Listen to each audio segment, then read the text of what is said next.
Now then, people. Oh, I can't even see Jack, can we? Let's move Jack around here. Poor lad's hiding behind me fucking logo. Now I am. Now then, people, welcome back to another episode of The Final Word on the Just Joe Football Show. Lockie's on some interview, I think, today. So maybe coming, maybe not. Andrea is on Italian TV because we only get the biggies on this show. Luke's with us, who's... we'll get into you missing the game, bro. I bet you're fuming. And then we've got, to be honest, I thought I was going to have to put an APB out for this guy. I thought I was going to have to find out where he was. I was starting to get worried. Very, very sore headers, Jack, I think. How are you doing? Jack, come on, tell me, because we were literally there at the same time and you just pied messages, is what you're telling me. You saw my message and decided to delete it. And, No, that ain't what happened. I found out this morning, Luke. You were there all along. You were like, yeah, I stayed till ending that, and I was there. But the man don't answer his phone. You didn't ring me or all that. No, I didn't ring you, mate. No. I'm going to say, don't put it all on me. To be fair, he wouldn't have answered that either. Well, no, I think once the beers are flowing, I don't really get the phone out, genuinely. So if I can look at something and not really understand what's going on at that point. But I went back into town and then I came back to Ellen Road. So I was back and forth for some unknown reason. I would having my way there and then going into town, then coming back. I don't know what I was doing. I was just buzzing, man. It was me. So, what time did you get home? I don't know. It was late. He texted me at 3:00 saying I've been on Emery Westerns, and that was it. That's all I got of him. I had, yeah, man. It's good day though, yeah. Right, come on, brilliant. Jack. You need to give us more, right? Because for some unknown reason, Luke gave his ticket to his cousin. That's nephew. It's Jack's fault, sorry. Actually. Nephew. What did you say, Luke? Sorry. Jack's fault. Oh, yeah. He dragged me to a gig in London on Saturday night, didn't he? So I was like, Monday, I do not fancy driving up to Leeds and then obviously having to come back from London. So because I only live an hour outside London, you see. So I was Jack's fault. Yeah, Jack's fault again. Yeah, pieing us both this time. Yeah. I didn't know coming on here just to take it. I thought we were a promotion party. Jack, you were lucky enough to be in the ground and witness 6 goals on what was a must-win game, which must have been insane anyway. Like, my mate texted me and said the first half noise was just insane, and then obviously second half naturally thought it would, wind down a little bit. So you got to experience 6 goals, and then you were straight outside. Talk to us about that, and then where you were. Did you watch the game at the Peacock? How did it work? And then just tell us about your day, really, man. It was mental. So I got there as early as I could to Ellen Road. So I must have got there about maybe 12:30 or something. And I was just pottering about, and it started to bubble, like as it gets going. Because normally, sort of this season, it's been like last minute if there's been any sort of an atmosphere, like outside in fan zone and stuff. It's been like maybe half an hour before game, but there were like waves of it. So because I was just chilling in there in fan zone for a couple of hours really. So yeah, but the atmosphere really, really bubbling up, and I thought it's going to get going here. And then literally I went out because normally I just bang on kickoff more or less. I'm milk it outside having a beer or whatever. But I thought no, I'll get in there and sort of soak it up a bit. So I did that, and then it was raucous. The first, I think it helps obviously when there's a goal going in every 6 minutes or whatever it was. But I kept looking at scoreboard and just being like, this is legitimately mental, isn't it? Because we've been sort of feeling nervous, like the team had been nervous, haven't they, in some performances and stuff, and had to grind them out a little bit. I thought Bogle was literally like unbeatable. I mean, talk about being up for a game. He was like him and Nonto, that the left winger and that left back just did not know what hit them with them two. They were absolute nightmare for them two, and that were all down our side, as you know, Joe. When because they switched it round as well. Me and Sean, I know, which was stupid. Like, man, I don't know why they did that, but yeah. We were both like, because you don't want second half going away from you, really. You want it, even though it obviously worked out significantly for the better. But yeah, 5 goals in. We're 4 goals after 30 minutes or something. Yeah, well, Joel Piroe had a hat-trick in 20, didn't he? I know, which is insane. I was buzzing for Piroe as well, man. Same, man, because he's been... The mad thing is, I actually think he was better against Preston, but he didn't score 4 goals. Does that make sense? Like, it's mad. Yeah, he took his first 2 so well, though, didn't he? So good. Yeah, he's a so finisher, calm. isn't he is a finisher. Yeah, you know he is. I mean? He knows where the back of the net is. Legend, mate. And then what? Did you go to Billy's? No, I ran into town. So a few of my mates were in town, so I thought I'd get into town, and then that's that, as I say. So then we came back. I thought if it gets done, we'll go back. If not, because I think it was going to be a bit of a nightmare getting in some pubs around the stadium, because I stayed in the stadium as well until everybody sort of filtered out, at the end. Whereas I think people were getting out and getting in boozer to make sure they were in there to watch the game. So I missed first 10 minutes because I walked into Leeds. And then watched it in Leeds City Centre. Just watched them get the job done for us. It was kicking off it was brilliant in all pubs and stuff, as you'd expect. Just the whole city were just. And then when after game, like, so we were planning on going back to Ellen Road, and we were near train station, and all smoke things were going off, and all pyrotechnics and what have you. It was going off everywhere. It was mint. It really was. It was like. It couldn't have worked out better, really, with it being the timing as well, because obviously it's bank holiday, 3:00. So everybody's, if it had been next Monday, we'd have still partied, but it'd have been done at 9:30.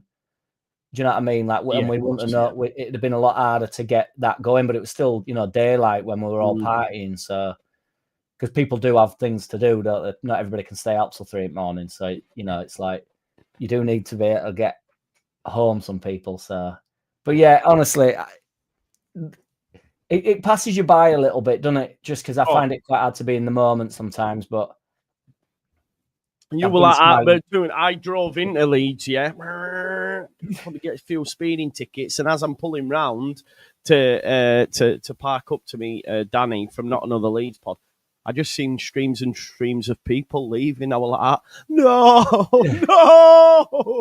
And I got there, and I got the arse end of it, to be fair. But listen, the parade will go off. Oh, Luke, absolutely. Yeah. Great day for Jack. Luke, how was the watching experience for you, my man? 6 goals, mate. Insane. Yeah, I mean, look, as far as watching football goes, it's exactly what you want to see. We spoke about it only the other week, how the performances hadn't been that great, and look, the last 3 probably, with yesterday afternoon being the best of them. I think we've just, the battle, how we toughed it out against Borough and Oxford. You could see these players really wanted it. Do you know what I mean? And yesterday, from the first whistle, even walking out the tunnel, arguably, you could see that they were all up for it. The proper buzzing, weren't they? And man, it would look a different experience. I didn't get to soak it all in. So I am a little bit jealous of Jack and even yourself getting down there. By the time we knew it had happened, I was absolutely steaming in my local. So watching it with loads of Ipswich fans, and I was like, Joe, come and get me. But you told me to come and get you. 3 hours past Leeds to go back up. We wouldn't have got there till about 3 in the morning. Jack had just been finishing his last Henry Westerns. But yeah, man, look, it's everything you wish for as a football fan, and and to do it in that manner, Joe, we just showed very little respect. And look, there's something almost poetic, isn't there, about the first resurgence getting back to the Premier League under Bielsa, being against Stoke when we weren't expected to, and then smashing them 6-0 yesterday, and just taking the piss. We were taking the piss. It could have been 10 or 11 yesterday, quite easily. But I just enjoyed every second, and then I stayed in the pub, obviously, to watch the Burnley Sheffield United game, and I was dancing on the table and been a normal Northern Bell End around load of Southerners really, but I enjoyed it. Look, I enjoyed it. Felt really bad this morning. Probably didn't get to sleep till about 3:30 this morning. My alarm went off at 7:30 for work, and it was just my eyes were bleeding. Do you know what I mean? It was like but it was so worth it. I've had a really busy bank holiday weekend, in fairness, but that was the icing on the cherry on the cake. You know what I mean? The cherry on the icing in the cake. Just can't wait for the promotion, proper Parade, promotion man. party, the parade. Yeah. Still in two minds. I was planning to go down to Plymouth, and I still might, because that might clinch the title down there. However, I believe that I'm speculating here that the parade will be the bank holiday Monday after that game on the Sunday, won't it? Usually. Joe. Oh, I don't know if I'm allowed to say this, actually. I can't remember if it was on stream or not. But apparently the players have a flight back the same day against Plymouth, which normally wouldn't be the case. So I don't know if maybe that. Yeah, apparently I don't know. Listen, yeah, so, I know loads are still going down to Plymouth, and look, it'll be good wherever you go. But I want to soak it in with as much as possible. Do you know what I mean? So I am proper jealous that I missed it. So yeah, I'm gonna be making sure that I've got no plans on and just decide, to play it by ear, really. But look, the football, Piroe unplayable, Solomon unplayable, Nonto unselfishly unplayable. Yes. We benefited so much from Willie Nonto not playing for himself. A lot of the time he does. I'm splitting hairs here because he's a good footballer, but there's just sometimes when we watch him, and certainly when he's had his opportunities this season, other than a couple of cameos recently when he came on and had 45 minutes, when he's been given the opportunity, he's been trying too hard potentially just to sort of make an impact, I think. Whereas yesterday, he just did the basics well, and that complemented the way the start, what we expected to see, and we just absolutely, that left back will be having nightmares about anybody who ran up against him. He's not a left back anyway, by the way. I don't believe. I don't know. No, Josh Wilson-Esbrand, who started at left back, he was at Manchester City.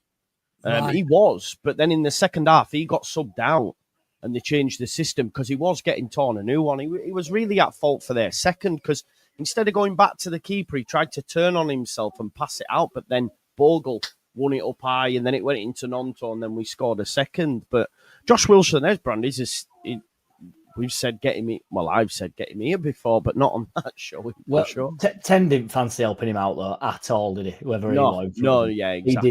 He did not want that whatsoever. No. I've never seen anything quite as like.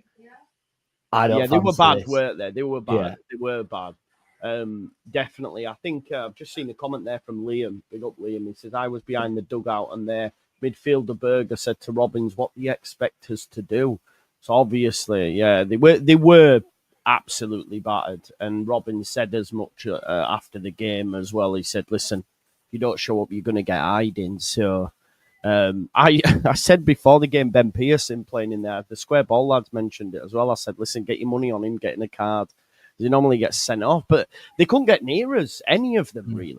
They could not get near us at all. And it was, it was biblical on an Easter weekend. It was pretty special, wasn't it? Let's talk about some individuals. Let's talk on Bogle, because to think, right, it's so funny, because I've watched a lot of Sheffield United this season.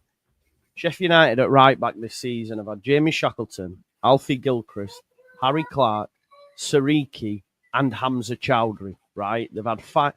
2 of them are from Premier League. Well, no, 3 if you count Harry Clark at Ipswich. But my point is, to think that they've had 5 players play that position, and of course there's been injuries and whatnot, and Leeds United have won,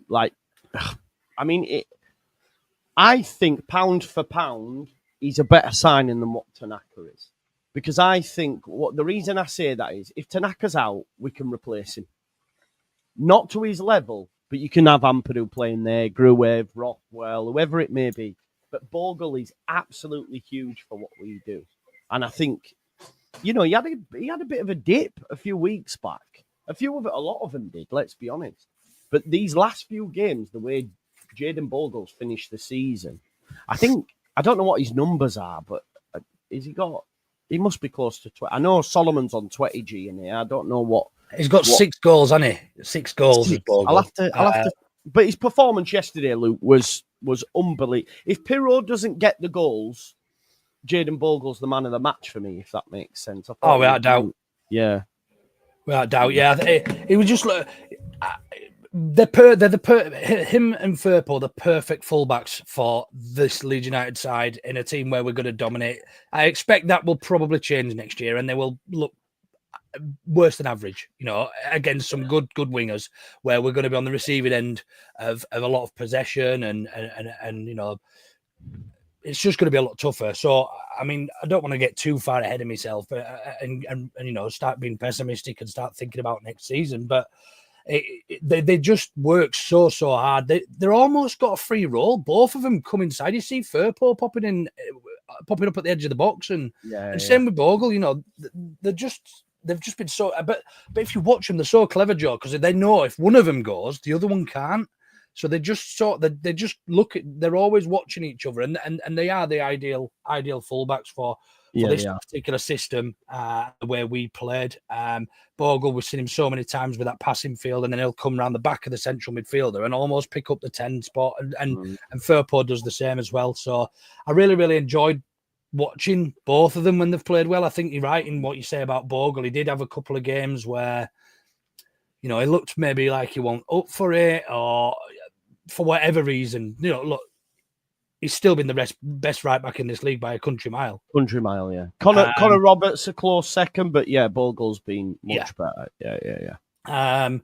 But I just really enjoy playing and watching him play football. He just got this mad stride as well. He doesn't look like he's that quick because he strides out, but he makes up ground so well. Really enjoyed his performance, to be honest, mate. I think he probably would. In fact, he would have been man of the match. You're quite right in what you say. Piroe doesn't get 4 goals. Bogle's man of the match. Yeah, for sure. See, I know. Of course, it's not going to be nowhere near as comfortable for him next season, but I've no problems with Bogle being a right back in the Premier. I think a lot of people think he's not going to cut it, but I think he's going to be more than fine. I think he was one of Sheffield. Oh yeah, I've literally just checked that. I got the same scores. 6 and 4. Yeah. 4 assists surprised me though. Surprises me. I mean, especially when he got 2 yesterday. You thought you might have had more, but even still, it's a great return for your first season. I think he said it's the best promotion and all that sort of stuff. He definitely sent some subliminals Sheffield United's way for sure, which was quality. Jack Bogle, massive fan. To be fair, even when he wasn't doing, when we say not doing great, it was probably for about 2 or 3 games at the start of the season. You were like, I still don't get it. Where's this criticism coming from? I remember you saying it, to be fair. Yeah, because I was a bit unconvinced. I didn't know a great deal about him when he got here. Obviously, just being at Sheffield United or whatever. And it's anybody that sort of doesn't think he can cut it next year, I think it's just been a bit on the harsh side. I've said before about him just not being in decent sides.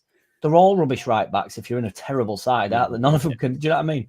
Right backs and left backs are like defenders, like they once were, 10, 15 years ago. That they are basically wingers that have been sort of held back a little bit, aren't they? Because but how Bogle beating players it was honestly yesterday.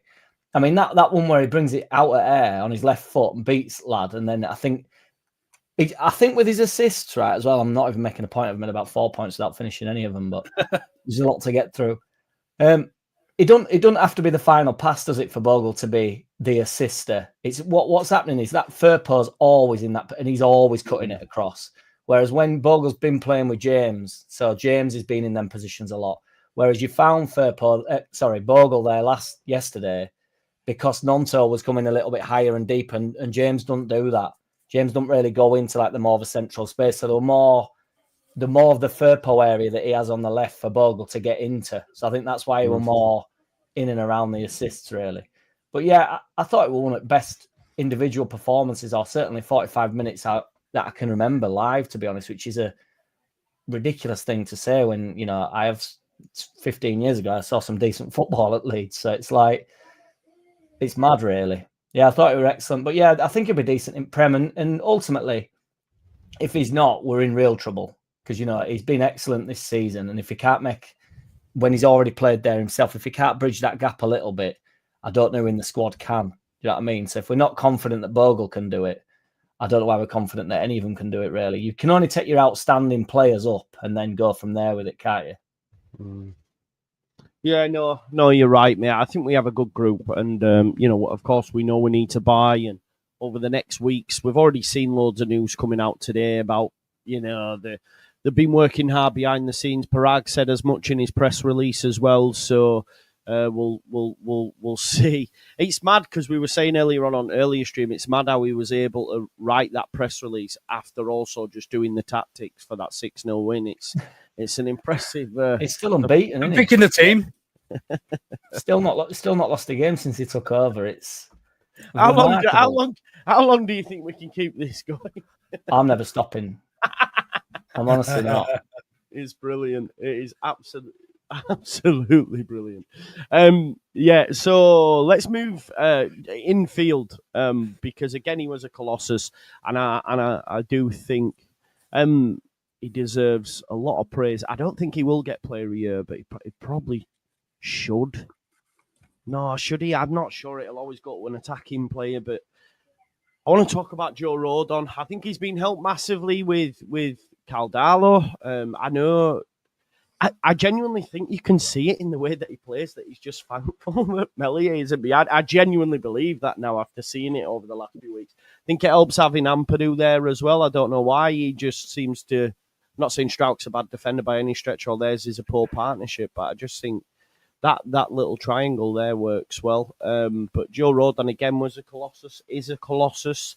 10 million is a snip. I remember saying it might be a little bit too much actually in the summer, how wrong I was. And another good performance. The only thing that he needs to improve on, Luke, is he's fucking finishing in the opposing box, man. I can't wait for him to get that first goal, by the way, because he'll probably start just headbutting post and all sorts of Rodon. Yeah, for a centre back, he's not that dangerous in the air, which sounds mad because he wins a lot of headers defensively. Yeah. But like from set pieces, he doesn't win a lot, does he? And if he does, they tend to go like fucking like got a 10 bob head. I think he's got like 50 pence made shaped head. So yeah, but like you say, he's so reliable in it, and he just works hard. He loves playing football. I think he's almost. I was just going to say about Bogle that Bogle must be the least loyal footballer ever. You think he was at Derby, he was doing that to Leeds fans, and then he's gone to Sheffield United, taking the piss out of Derby. Then he's come to Leeds and he's just been ripping wilder to it. Whereas I think Joe Rodon is actually quite the opposite, and I think Welsh boys probably are in general. They're quite passionate. They're very similar to Yorkshiremen in that proud of where they come from and that sort of thing, proud to wear a badge and all that sort of stuff. So I think when we're talking about Joe Rodon, you know exactly what you're going to get. But even so, I think he had a dip through the season as well. I thought there was a couple of games when he was relatively poor and didn't really look up for it, and we just seem to have come out the other end of that trough. And I remember asking you, Joe, actually on your own show, said, "What do you think? Do you think we're coming out of this trough now? We've had a few shit performances. We've gone through a dip, and we all agreed that it's up now, and we've almost coming right back to the peak, to the games when we smashed Cardiff 7-0 and that sort of thing." And look, I think you're right. I think Ampadu being back in the team at all has improved that because he's a captain. And Joe Rodon, whilst he probably does possess lots of those leadership qualities, he probably needs an Ampadu at the side of him, somebody a little bit calmer, somebody a bit, a little bit more of a leader, shall we say, or a better leader, maybe. But and I can't help but agree on the Meslier being dropped. I think there was a lot of nervousness around him. He never really knew what was behind him, and as a centre back, that's really quite important that you could trust what's behind you. So props to Caldalo for coming in and filling that slot and doing it very well, because I was one of the few. Well, I remember you saying, I was one of many actually that probably was a little bit tentative about making it such a swap in a key position. So look. Rodon, and I think he'll be another. He'll be absolutely fine if we go up. Yeah, 100%. When we go up, not if now. Yeah, I mean, he was signed by Spurs under Mourinho. Didn't get many opportunities, but he can do it at that level. No problems. There's a reason why Leicester and Ipswich wanted him, for God's sake, and he turned them down to come back to Leeds United, which says all you need to know. Someone said in the comments he has scored this season. I can't remember. You know what, I don't know. Someone did he score? Yeah. Did he score? I don't know. But someone said as well, is that down to Rodon or the quality of our corners? No, it's definitely down to Rodon. He has had so many there was one the other week against Preston that literally he was in front of the goal and he shinned it. He has scored, yeah. He shinned it, and it went to Piroe, who also missed an open goal. Ooh, by the way, has also been an unsung hero in these last few games. Well, since he came in at Middlesbrough, but it'll get nowhere near the flowers. But yeah, Rodon was immense. The midfield, Jack, talk to me about the midfield. What do you reckon on Tanaka and Gruev's performance yesterday? It was a cakewalk for him, really, wasn't it? It wasn't a difficult game, to be fair. No, but anytime you want to control a game, they are good at that. Both of them, aren't they? To be fair, and like you say with Gruev, he puts in. There's a lot of unsung stuff, and the people don't like it for some reason when you just say that he's actually contributing. You don't just win 6-0 and totally shut teams out, no matter how bad they are. They broke forward a few times. They didn't have a shot for 80 minutes or whatever it was. So there has to be. I know we're very dominant on the ball, but Gruev's not just sort of chilling, like just at back thing. I've got nothing to do here. Do you know what I mean? He's still very involved in the game. So I just want to say as well on Rodon and Ampadu, Joe, I think that helps on the basis that Ampadu is the blatant leader of the two. So when it's Rodon and Struijk, I think they can be like, I'm just guessing, speculating, but they can be like looking at each other type of thing, like who's maybe a little bit of competition in a sense where Rodon. But I think Rodon is aware that Ampadu's the captain. I think everybody knows that. Do you know what I mean? And it's he's the leader of the team and like the man that they all look to. And I do think that really matters on a pitch. That's why Farke was so keen to get him back. And like, especially when it got a bit tough, you're looking towards players like Ampadu and they all seem to really like him. He seems quite funny, but super serious. So I think he'd be sort of mint in the dressing room. Do you know what I mean? Like you, mate, isn't he? He's like your delivery, funny, but super serious. I don't know about that. I'll take it up like any comparison to Ampadu. That it's not fine by me. But yeah, there were the core, the spine of the team's been brilliant, hasn't it? And that goes into Aronson as well. I thought Aronson were good yesterday. Yeah. Again, you can't win 6-0 and not be decent, every one of you, really. But it's true. Yeah, it's quite. Gruev and Tanaka's not my favourite partnership, but it definitely works more than just fine, doesn't it? So. Yeah, it definitely does. Yeah, it's going to be interesting to see how we go about it actually in the Premier League and what we look like. I was listening to Not the Top 20 and there was praising Leeds on how, we're building up, and I forget the way that obviously their tacticos, they know ball better than me, but we're saying how the two centre-backs and the wingers bomb on much higher, and it's due to players like Tanaka and Gruev, their positional sense and being able to shut down passing lanes, because they were saying how surprised they are that we don't seem to get counter-attacked on all that much when you consider how we play and how high our fullbacks are. And while they were saying it, I was just thinking, well, we can't be doing that in the fucking Prem. So it will be interesting to see what Farke's got up his sleeve, because it's clear, like, Burnley are going up with, we're going to try defend. That's their wheelhouse in it. We've been quite attacking. We've scored 89 goals.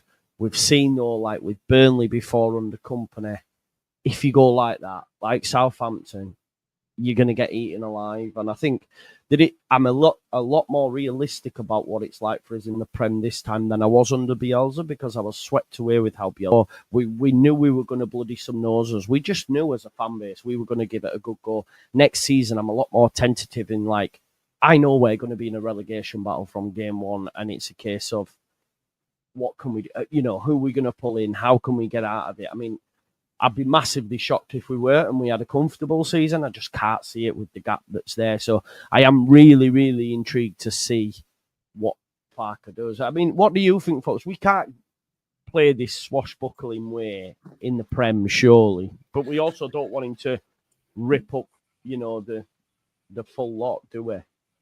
Yeah, I mean, it's funny you say swashbuckling, Joe, because if you ask 50% of Leeds fans, we've been boring. I know, it's mad, isn't it? When you, yeah. But I think we've looked really tight. I don't think we've looked. I mean, we've got the second best defensive record in the league, and the best attacking record. I think if we go playing relatively similar to how we're playing, we will beat a fair few teams. You know what I mean? With better players in the positions, playing that style of football, we will probably beat. But the thing we've got to get used to is Farker is all about possession. He wants 100% possession in the game if he can. He's been on record as saying that. And I know it's impossible, but that's his sort of his ethos, isn't it? Now, that's not going to happen. That is not going to happen. Teams will not lay down and let us just play with the ball. You know, there might be 2 or 3 teams that maybe the 2 that come up with us that might, and then maybe 1 or 2 that are probably underperforming. We don't know who that might be, but I don't think he needs to. I don't know what he needs to alter, but something needs to be altered because we are not going to be able to play that style. So we are going to have to play more, on the counter attack a little bit more often and try and we're going to have to be more clinical. Other than yesterday versus Cardiff, but I think it very much comes down to recruitment for me, John. If the caliber of players we've got coming in will ultimately determine the style of football we are able to play. But I trust Farker. I think we've got to give him a chance. He's done his job. I've said, you see. Idiots is the only way to describe him. Online saying sack Farker now and bring somebody in. Like, he's done his job. Why on earth would you even consider doing that? Like, look at the scenes yesterday with him and the players around him and that. And you think that these 2 or 3 idiots online are going to say, right, let's get rid of him now. Let's bring in bring Bielsa back, for instance, or something like that. But yeah, I think ultimately the goal for next season, Joyce, to finish 17th. Anything that is a positive. Yeah, no, you're right. Bang on with that, isn't it, Jack? 17 will take right now, all right? Yeah. I mean, I don't. It depends how I've said it for a while, but it depends how it goes. It depends how it starts with a Farker, how long he gets, really. But I think you need to get a good start, don't you? You need to get some wins on board. To finish 17th, you need to have a good start, don't you? Yeah. And then it can all sort of wheels can come off a little bit. But I'm always confident, and I'm going to go into season confident. Genuinely, I don't think we play like crazy forward football. I just think it's the way it's on for the team. It's like yesterday. I don't think we were particularly looking for 5 goals in first half. It's not. We don't play like that. But when the opportunities arise, they take them, don't they? And Bogle does burst forward. But when games have been tight and we've had to dig in against decent teams like Sunderland away and stuff when we played really well, that was a really good defensive performance, wasn't it? We've got. You can see we concede possession to poor teams as well and just let them have ball. We did it. We actually did it yesterday somehow in that first half. They had like 10. It might have been second half, 10 minutes of football where they didn't create anything, but they had the ball. It's not like I agree with what Luke says. Farker wants maximum amount of possession that he can possibly have, but that ain't a bad thing. That's not like Bielsa possession where we're getting. I mean, I love Bielsa. I'd never want it any other way. But I think he'll try and subdue games, and it'll be a lot of game management and stuff. Every time we had the ball under Bielsa, it was to score a goal, weren't it? Yeah, you know what I mean. Whereas Farker, unreal, wasn't it? Yeah. Farker just wants to take sting out of games and manage games a little bit better. Mm-hmm. I think, and I trust him to do it. And I think, I hope my man Piroe obviously keeps stepping in. But genuinely, because he's come out, and he said that they're prepared for this. That they know it's like they know what the goal is, don't they? And they're not wanting to fail. So, with Piroe at the helm, Farker sort of just doing press conferences and stuff. Just have to stand on the touchline and do. Just have a beat. That's why we were boozing yesterday. He's not bothered about it. It's up to Piroe to keep all players under, keep them controlled and make sure they're not going too wild at night. So, Farker can just put his feet up, really, and just be the legend that he is. The fire beast that is Daniel Farker, man. It was quality when they said to him, you want to win the title, don't you? And he went, no, I just want beers now. So I was like, loved it, man. I loved that picture of him sat there as well, like that, man. Yeah, he's loving it, isn't he? He's a cool customer, isn't he? He's pretty cool, to be fair. He's a cool. You'd definitely go out with for a few beers, wouldn't you? Yeah, definitely. Not. Yeah. He's a big gadger as well, though, isn't he? He's got some presence about him, and he looks like he's like he's got a bit about him. Yeah. Oh, you wouldn't scrap him, would you? No, he's definitely got a bit about him. Yeah, I agree. Yeah. Bouncer vibes, hasn't he? Bouncer vibes, for sure. Anybody who can pull that hair off, looking with a face like a Klingon, he's somebody you don't want to mess with. Definitely, bro. It's funny, isn't it? Joel Piroe. He's now the top scorer in the division. Scored 4 lovely goals from 4 shots on target. yeah, just everything he touched turned to goals yesterday, didn't it? And I think the Preston game, and yeah, it was meant to see him get a hat-trick as well, because there's been talk, obviously, about do we start Bamford and that? Not massive amounts, but 100% conversion rate, 17 touches, 6 in the opposition box, 4 goals from 4 shots on target. Joins the likes of Viduka, McCormack in scoring 4 goals for the football club. I think it's the quickest. Was it the quickest hat trick as well? No player has ever won the match ball after the opening 20 minutes in a season. It's the fastest ever Leeds United League hat trick in the club's entire history inside the opening 20 minutes. It was dreamland stuff, wasn't it? Like, for him to score 3 goals in 20 minutes is absolutely insane, man. Yeah, dream. We couldn't have asked for a better start, could we? Like, I was just like screaming. I was like, "What is this really fucking happening?" You know what I mean? I just couldn't believe it. Like, I did expect Stoke to put up a bit of, they're in good form. I expected a bit more from them, if I'm honest with you. But yeah, when everything you touch in turns to gold, it's very, very difficult. It probably, like you say, I think I agree with you. I think Joel Piroe had a better game the game before and just couldn't convert.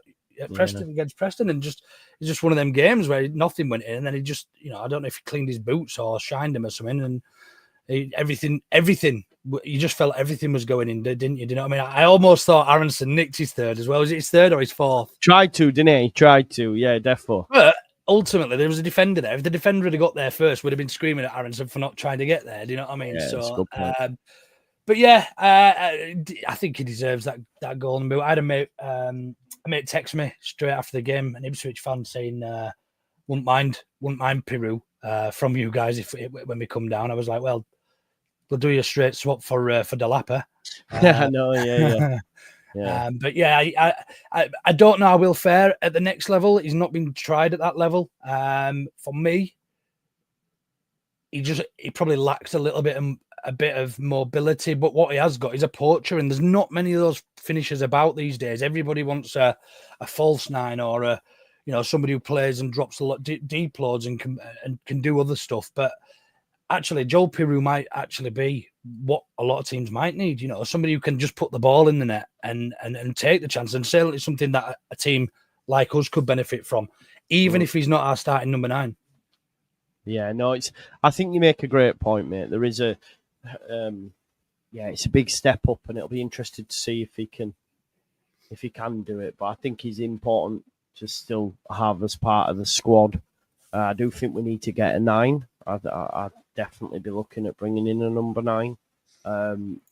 I think just off the top of my head, I was speaking to Sean and Danny about it earlier, actually. Like, we do need, we'll need a new left back. Obviously, this isn't, I'm just looking at first team options. Obviously, we need to flesh out the bench as well, but we definitely need a left back. Would argue we need a left centre back to replace Strauch to play alongside Rodon. We need, I wouldn't mind a big box to box number 8, physical, physically strong, carries the ball from deep, late arrives into the box to get goals, etc. That kind of player. And we need a 9, don't we, and a 10. They're the big, and the keeper, of course, as well, because I do look, Darlow's done all right, but it's the Premier League, innit? So we do need a lot of bodies, I think. And then you're looking at, you'll need a backup left back. You potentially need a backup right centre back. I think the wingers, the only position really, and you've got to sign Solomon as well. Fucking hell, that's another one. Do you think we sign him, Joe? Yeah, I do. Yeah, it's an easy deal to get done. We've got a good relationship with Spurs. If you look at the grey stuff, how quickly we got Rodon done, and I just think Spurs don't want him. Spurs won't want Solomon. They'll feel that they're on a different trajectory. And I think he loves it at the football club. And there's a lot to be said about that. I think Leeds United is one of them clubs. Look, at the end of the day, Ben White, look how desperate Ben White was to stay. Let's be honest. He loved it. We've had loanees before, but it's been when it's shit. Solomon's come this season. This is the most I checked as well because we did it. It's the most games he's played ever in his career, in a single season at this football club. Not at Spurs, not at Fulham, not at Shakhtar. This is the most. So he's come, his family's settled. You know, there's a big Jewish presence. I remember him doing something around Hanukkah, I think, on the socials and saying he really liked it. And if you look at his Instagram, he looks to have struck up a really good relationship with Dan James. I don't know if you've seen Dan James sounding off the Solomon again, ole, ole. So I think he's found a home. So for me, I would definitely sign him, man. It's a no-brainer. He's got 20 G&A, 20 in the Championship. Yeah, you'd be daft to turn that that down for. I mean, anything south of 15 million for that sort of player. Do you know what I mean? Up to 15, I would say. But I mean, I don't hold the cards. But somebody who brings you that return. Would you sign him, lads? I assume so. Yeah. I would for 15 million. I don't really know what you get, and you knowing exactly what you get for Solomon. That's the thing. Yeah, he's also be brilliant at taking pressure. Like when we're up against it a little bit, you can give him the ball, and he might not be the outlet that like James is, where he gets in behind or all, because he's not. You know, there's been a few times this season where I've wanted to just push it past players a little bit more, but I don't know whether that is just managing his own body there, to be honest, because it is a lot of games for him, and he won't be wanting to pick up a silly injury. But in terms of like if we're up against it and you ping it out to him, he's not going to lose the ball against his right back. I don't think at any level, to be fair. That level of quality that he's got on the ball and how nippy he is and how he can just sort of jinx left and right. There's no right back that can. I'm not saying he can murder every right back in the world, like football wise. Obviously, I'm not talking criminal act. But in terms of just taking a touch and taking sting out of game and giving us a minute, for us all to just get out and get sorted, get back in some sort of structure and stuff. He's definitely got that in his locker. I was a bit concerned though yesterday in his interview because there was a lot of past tense, wasn't there? But I don't know whether that's just a language thing or. Go on, what was said? Sorry. Well, he kept saying, "I've had a great year, and it's been great and stuff." I did feel like I think he'll be open to his options. I do think that. Do you? Yeah. Yeah. Oh, okay.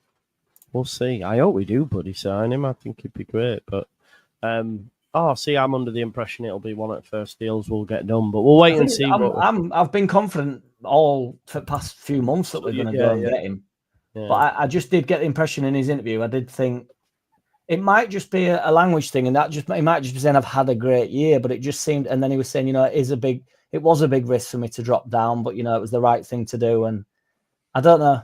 I'm just putting it out there that I got a bit of an impression that it was potentially saying it's been great. I've really enjoyed my time at the club. Bye. Yeah, that's fair. That is fair. Yeah, boys, I don't know what else there is to discuss, really. I guess the title. Let's talk about it.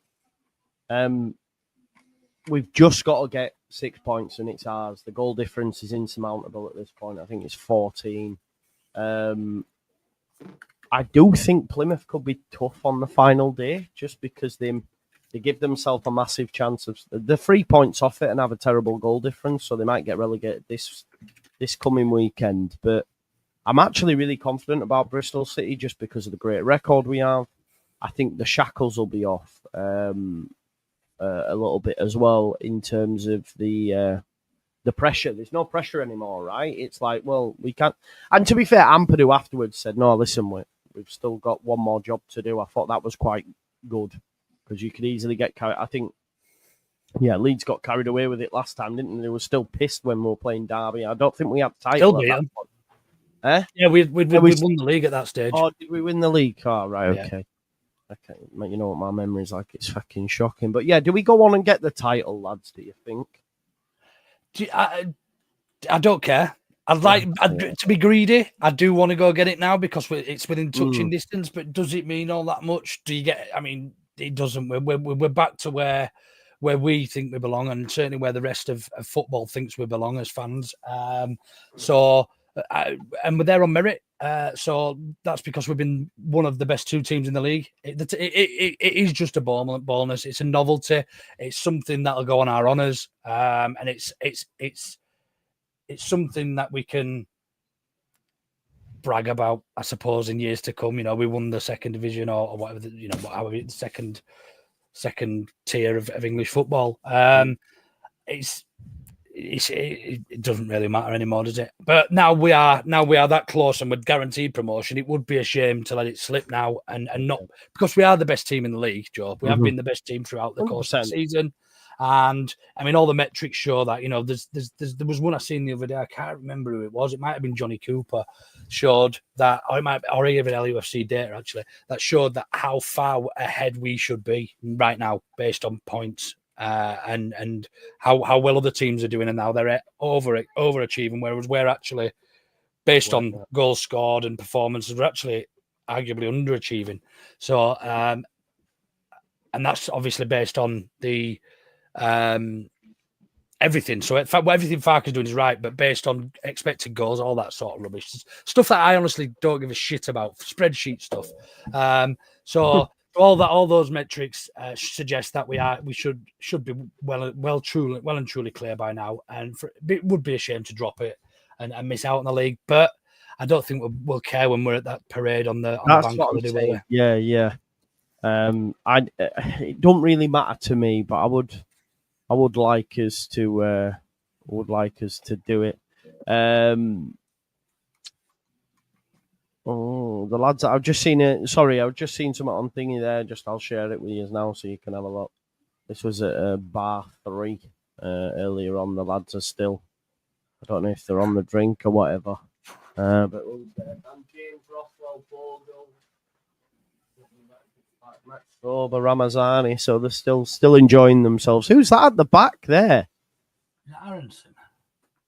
It's like Rodon, doesn't it?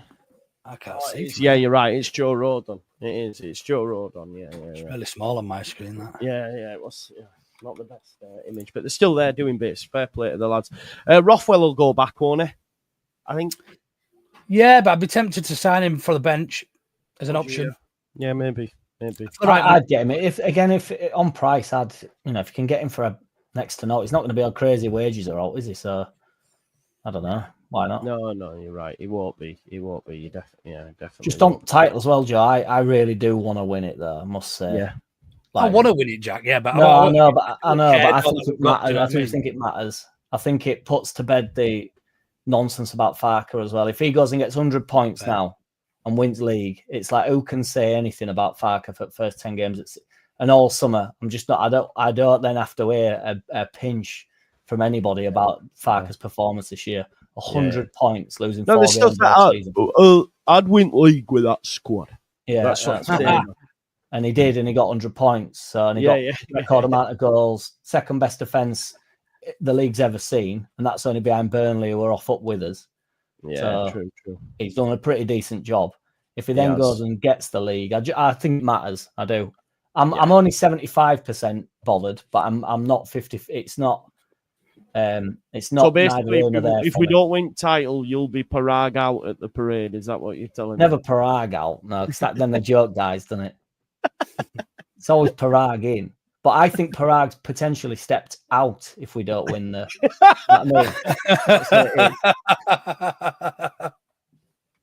Piroe got us over the line and then went, right, you take the reins for the last couple. And then he'd be throwing his arms up and he'd be dragging him back in, won't he, in summer.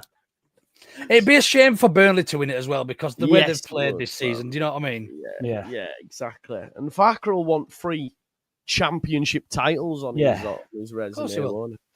And you know, that'll be the 4th season in a row that he's got over 90 points in this division. It's fucking mental. And still people don't want him. Oh, mate, they're idiots. At this point, it's idiotic, I think, at this point. And I don't mean to be personal with anyone, but if you are now at this point still like on that, you're idiotic. And just admit that you might be wrong. You know what I mean? If he goes and gets 100 points, there's no more, because he he finished second behind Burnley, who were boring. And it's like, if that doesn't happen, because I'd have to go, oh, well, yeah, he did, didn't he? But if it's 100 points and we're top at league, nobody can say anything to me. People's argument to me was that he's managed at the top level and he failed at Mönchengladbach. Actually, the season he came in, he finished at 10th, which is exactly the same the season where they finished the season before him. And then the season they let him go, they finished 14th. Also in that season, he beat Bayern Munich and Dortmund as well. So, like, do you know what I mean? They take what they want from results and data, and just actually think it makes sense when actually he didn't. He did as well as anybody did before him, and better than the guy after him. The guy who finished 14th, I forget his name now, begins with an S, at Mönchengladbach, Solon or something. He finished 14th, and they didn't sack him. And then I think they finished like in the top 7 or 6 or 7 of the season after that. But yeah, people just pick and choose data that suits their online narrative. That, you know, that right, I want Fark out, so I'm going to start saying that he failed at the top level. It's bollocks. Yeah, no, you bang on the money. To finish up, lads, we've had a fair few super chats come in, so we'll just quickly read through it. Some crazy ones as well. Big up. Jimmy Glass says, was almost too simple in the end. A few weeks back, we all thought, oh my God, it's playoffs. I mean, speak for yourself, Jimmy, I didn't. Then within a week, we have won 6-0 and Sheffield United. Yeah, the mad thing is, when everyone said we would, you know, let's play Joy Division, we're crumbling. We've gone undefeated in 4 and Sheffield United have won 1 in 5. So who really has crumbled? They've had a similar crumble to what we had last season, let's be honest. And it all came after Wilder gave it the big one after beating Wednesday.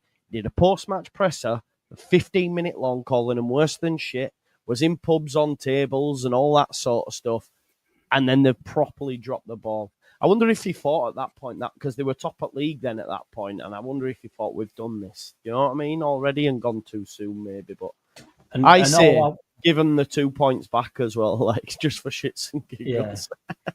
And all while that were happening, Joe, Farker came out and said 100% in Premier League. Really calm, really aggressive about it. 100%. Not having none of this. I'm not listening to nobody online. He was ridiculed for it.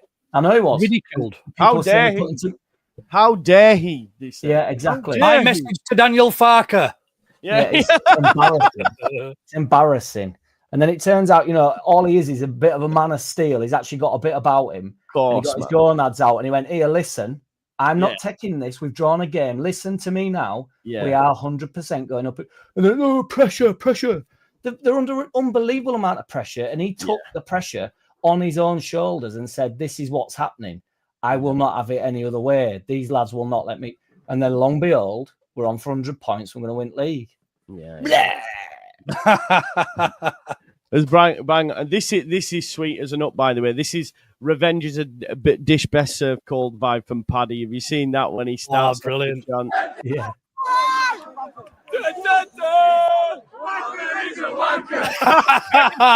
He starts going like that, doesn't he? He doesn't sing it. He goes, he lip syncs. I think it's brilliant though, because obviously when Wilder gave it that Bamford and that, it's brilliant.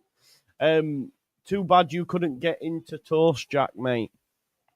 Yeah, I know. That was first ale house I tried to get in, running back from Ellen Road. It was just too busy. It wasn't because I was off my head. I thought they'd gone, you're not coming in here, mate. No, well, they did, but I'm led to believe it because it was too busy. It could have been my eyes, but I'm not too sure.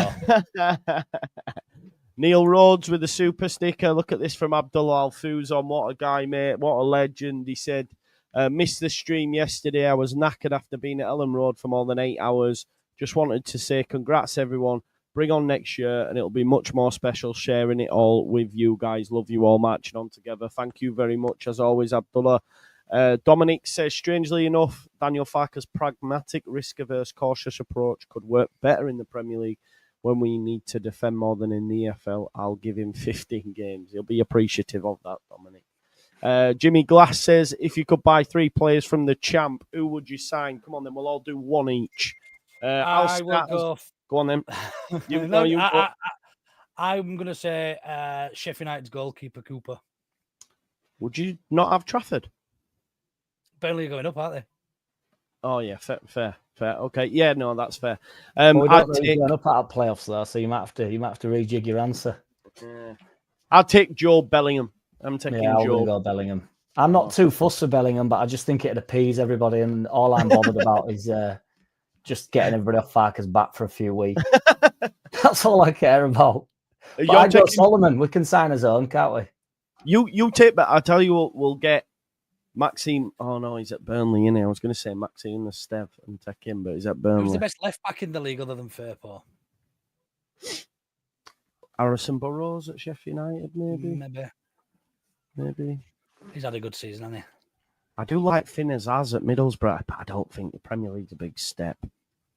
Boyer What about that Boyer big dude at signed, Watford? What was his name? He was half decent, wasn't he? Which one? The big one. Big one. I don't know. I'm sure it was Watford. He causes a few problems, didn't he? I thought it was Watford. No. No, Middlesbrough it was, wasn't it? It was Piroe, it? the striker who rolled came off. Hampton. What about what's his face? The one at Sunderland, the striker. What's he called now? Forgot what his name was.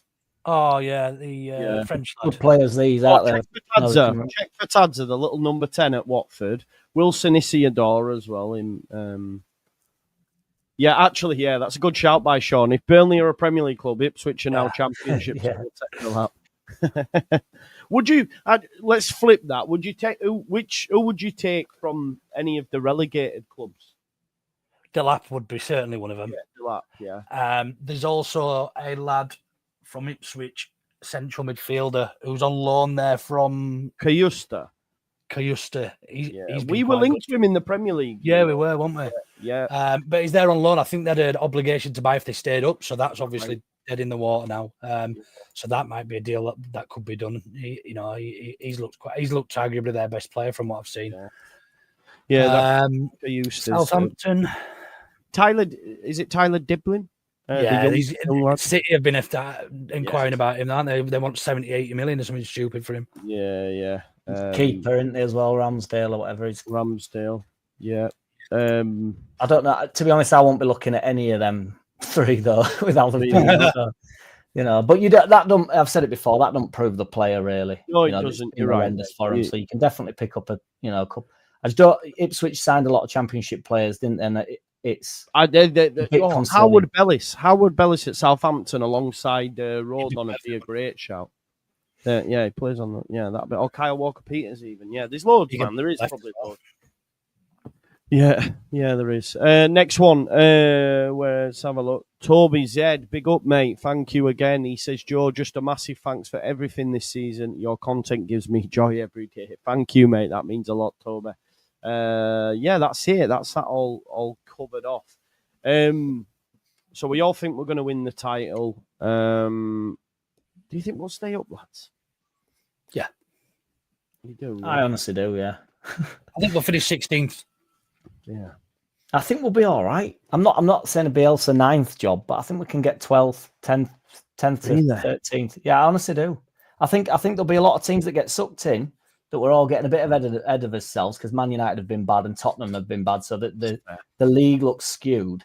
But I think there'll be teams that have over exuded themselves a bit this season. They'll drop into it a little bit. You just need a few teams to get a bit stuck down there and then just have it out with them, don't you? You just don't. Obviously, you don't want to be battling with the bottom. What's massive as well, Jack and Luke? In our first season, there was no fans in Ellen Road. That is going to play a massive part. Yeah. Because I remember certain games where there was no atmosphere. We played Arsenal, we drew 1-1, and we peppered them in the second half. And I just think if fans are in that stadium, we'll win that game. I genuinely think it can have. There's not many. Look at Nottingham Forest. Nottingham Forest, their ground's massive for them because it's an old English, we're on top of you kind of ground. There's certain players that will wilt at Ellen Road. I genuinely believe that. So that will have a big part to play as well. If we're rock solid at home, then yeah, we might be all right. But I think it's going to be such a challenge because the gap just seems to be getting big. But even teams like Forest, this is what I mean, Joe. That this idea that they're not going to be like that next year. No, they're not. You're right. In Europe, and they'll get. I'm not saying they'll get sucked into a relegation battle before anybody batters me, but there's no reason why they wouldn't. How can you go from what they've been to be what they are, and then not have it flipped on itself? Mate, Villa as well. The case in point is Leicester City. They're now a Championship club. They won the Premier League and FA Cup not too long ago. So, and perennially, I think that word, Leicester have spent more time in the Championship or second division, as it were, than they have in the Premier League. Do you know what I mean? Like, historically. So, yeah. Maybe it depends on that recruitment team and who Alan Austin says it there. Who can we attract to the club and what sort of level of of improvement can we get in all the positions to play a particular style and to play away well? And look, I think ultimately the goal and the target will be to stay up. And 17th will be ultimately the target, I should imagine. And anything above that is going to be a massive bonus. Of course, yeah. And the thing is as well, that's a great point. If a Forest or someone's in Europe, that's a massive thing.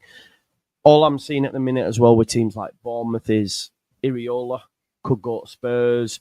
Then you're looking at like Justin Clive at Semenyo. They're all getting picked off. I'm sure at some point Thomas Frank's going to get a job higher up than Brentford. So you're right. You're probably right. But all these players have to also keep at this level. They've all been exceptional. Yeah. Like, I mean, I really like Chris Wood, but and he's been unbelievable this season, hasn't he? But that's not going to happen again. I know he's always been decent. I think he gets a bit of an hard time, to be fair. He's always got a fair few Premier League goals, even in poor sides, hasn't he? So, but I just think a lot of them have massively peaked. I mean, Forest are crazy good, aren't they? Yeah. And it only takes a few losses next year, like comment says, a European, get a bit giddy and he collapse. I mean, we did, didn't we? We were in Champions League kicking up a right fuss, causing a riot, and then in league we were dire. And that's when we had a decent side. I know the club had started to crumble. All the time, doesn't it? It happens. It's too much. You extend yourself too much. Yeah. And I just think the 49ers, jokes aside, with my man Piroe at the helm, I do think that he knows what he's doing. They know what they're doing, and they've been good up to now, signing wise. I think they'll be really astute, and I think if they are, I think we're in. I think we're up. I think they'll go for a lot of Premier League experience. We've seen that with their Championship acquisitions. They looked at it and said, "What's more likely to get you up? Players that have played or are from this, They know the division." I know it sounds silly, Joe. Sorry to interrupt you, man. That's all right. But I just want to be really, really competitive. Yeah. And I mean in terms of the football that we play, where you just think these are proper men. We've proper got a side here, where it's like they've all got a little bit on line, and they actually want, rather that we drafted in so much in the Marsh year, we just drafted in so many players that 4 or 5 games in, they just thought, I don't fancy this. Where's me exit out? Whereas if you go and get some 26, 27-year-old lads that are bang up for it, I just want to be really competitive. Like when you said a number 8, Joe, getting forward and big physical. That's what I want. You want a big monster in there, don't you? That you just trust to always be 7 or 8 out of 10 every single week. Just bang up for it, loves it. I don't even care if he loves the club. He doesn't have to. None of them have to like the club. I couldn't care less about that. But they want to be a competitive Premier League football side. That's what Nottingham Forest are now. They're all competitive. That's all what they all are, and they all really back themselves. And that's what's done them so well. Villa are the same. Villa are super competitive. Newcastle are unbelievably competitive. Even the lower players, like the players that you won't really back to be. Oh, Jacob Murphy, all them people. Yeah, you're right. You bang on, man. You bang on. But they bang up for it, and they know and they know their ability, and they're now good because they're all good players. These players, and it's about finding that extra. The team's cohesive, isn't it?